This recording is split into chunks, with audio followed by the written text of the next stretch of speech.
What's up, YouTube? It's your boy FB.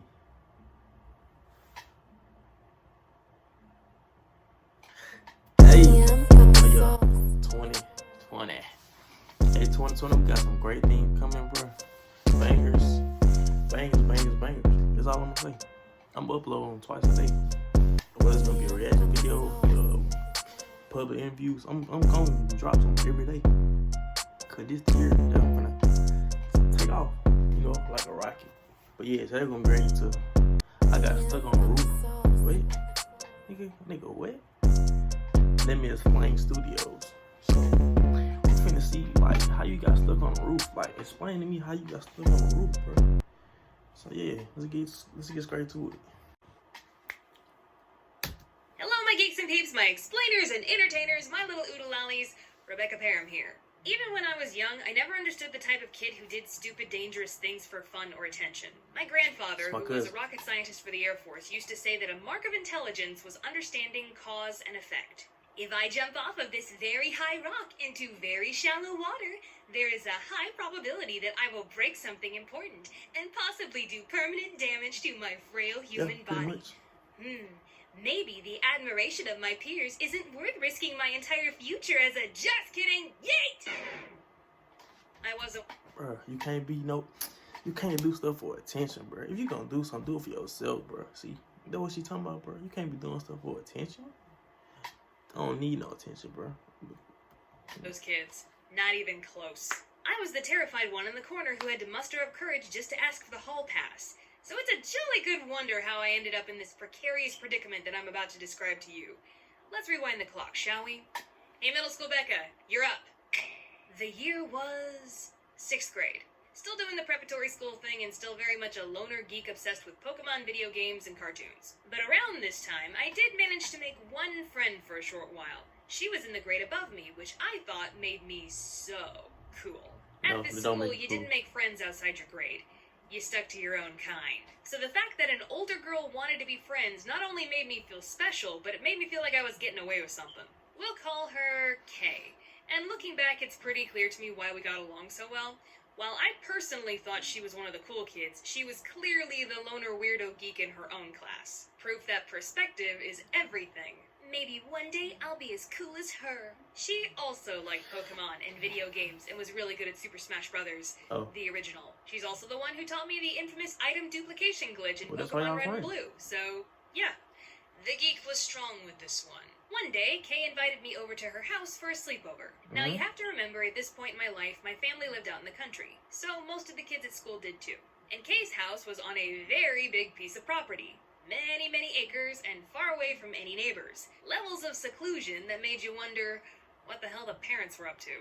Anyways, she and I were having a lovely old sleepover, and I wasn't going to be picked up until the afternoon of the next day. So we had lots of time to kill. After a very full night of trading Pokemon and playing all 12 characters in Smash, we were enjoying breakfast when her parents came in. They told us they were going to the farthest stretches of their property to work on a new house they were building.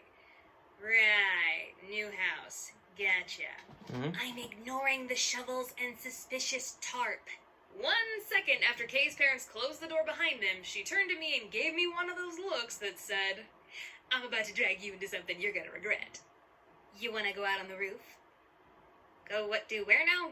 Kay's house was 2 stories, but the second story was a lot smaller than the first. And via a window on the second floor, one could easily slip out and parkour to their little heart's content all over the first story roof. Kay took us up to the second story, opened the window that would lead to the roof, and said, Don't worry, I've done this lots of times, and nothing bad ever happened. Well, she did appear to be alive. So I guess there was a good chance she didn't ever die from going out on the roof. And I was not about to turn yellow-bellied in front of my cool older friend. So I followed her outside onto the roof. And just as we both made it out, she said, See, it's all fine. Just as long as we don't close the window.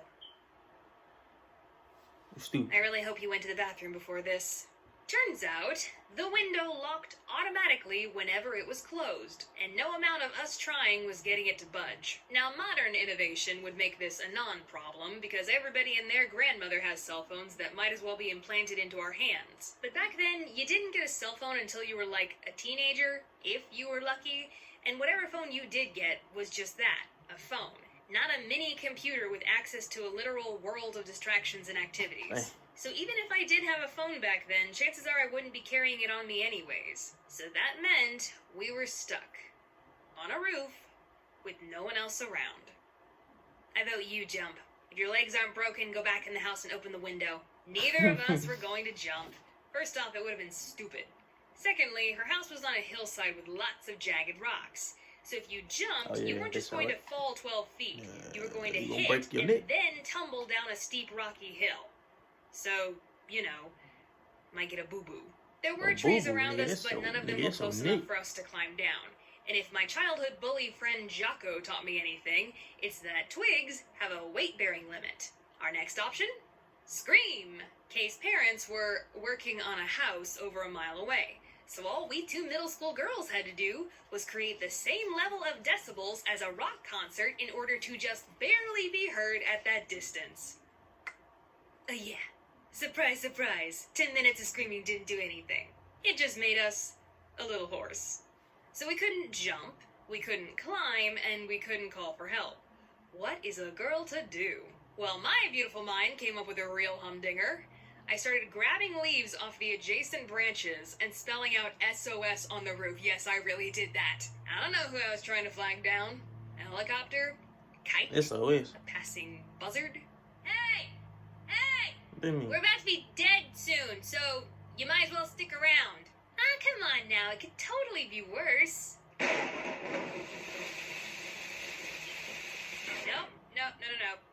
I will not be resorting to this Hollywood cliche of a joke. It was actually a nice day, but thank goodness it didn't happen in the middle of Texas summer.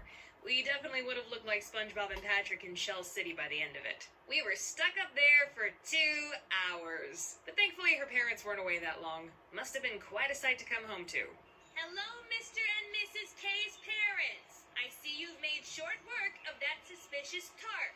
If you get us down, I promise not to testify against you in court. Why does she always bring home the weird ones? One ladder later, and Kay and I were safely back on the ground. Her parents were surprisingly chill about the whole thing. Didn't even threaten to tell my parents. It looked like I was gonna get away with my dumb decisions scot-free. Kay's parents didn't even bother to see me off when my dad came to come pick me up. Everything was coming up Becca. But just as I was walking out to greet my dad, and remember, don't tell him anything! Don't tell me what, dear daughter of mine. Drop snitching? The jig was up. I had to tell him. And of course he was not happy. Got a big old lecture on the way home because, I guess my parents cared about my safety and stuff. Shortly after Kay switched schools, though I think we all know what that meant. Oh, pour one out for the poor murdered soul of Kay. She got to be a ghost story before me.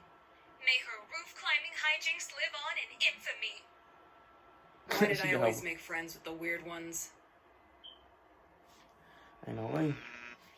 Moral of the story is, bro, be your own person, bro. Just because you got a friend, y'all at her house, like, why would you go on top of a roof? They're tall. She tripping, bro. Hey, no racist stuff, but you ain't gonna catch no black person doing it. But this is the end of the video. I'm out.